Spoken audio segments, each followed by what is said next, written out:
एक दिन राज, वीर और अली बाबा पार्क में खेल रहे थे। वहां उन्होंने एक पुरानी खोजते हुए एक गुमशुदा पुरानी मशीन पाई। जैसे ही वे मशीन को छूते हैं, एक चमक उन्हें गोद लेती है और उन्हें डायनासोर की जमानत में ले जाती है।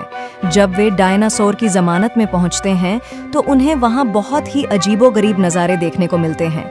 उन्होंने सोचा कि वे कहीं और चले गए हैं।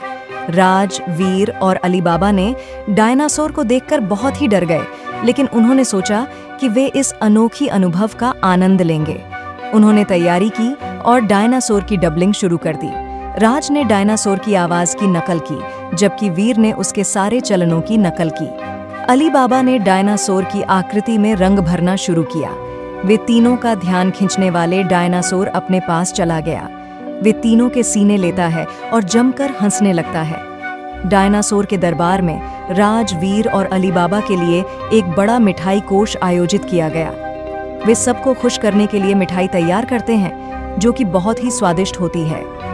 डायनासोर ने सभी को बड़े प्यार से गले लगाकर उनका स्वागत किया। वे तीनों ने डायनासोर के दरबार में शांति और सुख से जीना शुरू किया। एक दिन राज ने एक चांदी का चांदी हार ढूंढी और उसे ले आया। वह उसे डायनासोर के राजा को उपहार में देने की सोचता है। डायनासोर के राजा को यह उपहार बहुत ही अच्छा लगता है और उसने राज को बड़ी खुशी से गले लगाया। डायनासोर के दरबार में उन्होंने एक मेला आयोजित किया। वे उस मेले में खूब खुशी से खेलते हैं और खान पान का आनंद उठाते हैं। एक दिन डायनासोर के दरबार में एक डायनासोर बीमार पड़ जाता है। उसके लिए इलाज कराने के लिए वे उसे अच्छे डॉक्टर के पास ले जाते हैं। उसके बाद डायनासोर के दरबार में बड़ा त्योहार मनाया जाता है। वहाँ कई खेल और मौजूद होते हैं और सबको खुशी मिलती है। समय यात्रा की एक दिन राज, वीर और अली बाबा ने डायनासोर के दरबार में एक नाटक प्रस्तुत किया। वे उस नाटक में बहुत ही अच्छी अभिनय करते हैं और सभी को हंसी देते हैं। अंत में राज, वीर और अली बाबा ने उसी समय मशीन की मदद से पुनः अपने समय में लौट जाते हैं। उन्होंने डायनासोर की जमानत में अपने अनुभव की खूब यादें बना ली थीं। वे आगे भी एक दूसरे के साथ एक मस्ती भरी जिंदगी बिताने की योजना बनाते हैं। एक समय की बात है, एक घना और हरा भरा जंगल था जहां कई तरह के जानवर रहते थे। इस जंगल में हर जानवर शांति और खुशी से अपना जीवन व्यतीत करता था, लेकिन इस जंगल का राजा एक ही था और वह शेर था, जिसका नाम राजा शेरू था। शेरू बहुत शक्तिशाली था और उसकी दहाड़ से पूरे जंगल में भय फैल गया। एक दिन शेरू के मन में विचार आया, मैं जंगल का राजा हूँ, लेकिन कोई मेरी सेवा नहीं करता। मुझे सारा काम खुद ही करना पड़ता है। ये छोटे छोटे जानवर तो बेकार हैं, इन्हें अपना नौकर बना लेना चाहिए।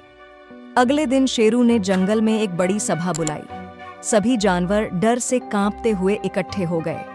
चूहा, बंदर, खरगोश और हाथी सभी सभा स्थल पर आए। शेरू अपने सिंहासन पर बैठा और अपनी योजना की घोषणा की कि सभी छोटे जानवर उसकी सेवा करेंगे। सभी जानवरों के चेहरे पर चिंता की रेखाएं उभर आईं, लेकिन कोई भी कुछ कहने की स्थिति में नहीं था। अचानक एक छोटा सा चूहा आगे बढ़ा। उन्होंने साहस जुटाकर कहा, महाराज, हमें नौकर बनाने से पहले हमें अपनी ताकत और उपयुक्तता साबित करने का मौका दें। यदि हम सफल होते हैं तो हमें संघ का हिस्सा बनने की अनुमति दें। शेरू ने सोचा कि यह एक अच्छा विचार है और सहमत हो गया। अगले दिनों में जानवरों ने अपने कौशल का प्रदर्शन किया। बंदर ने अपने पेड़ पर चढ़ने के कौशल से सभी को आश्चर्यचकित कर दिया।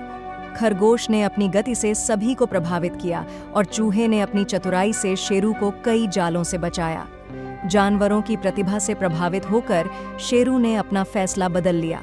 उन्होंने घोषणा की, आप सभी इस जंगल का उतना ही हिस्सा हैं जितना मैं हूँ और आपकी क्षमताएं अमूल्य हैं। इस प्रकार सभी जानवरों ने जंगल में एक साथ काम किया और एक बार फिर शांति से रहने लगे।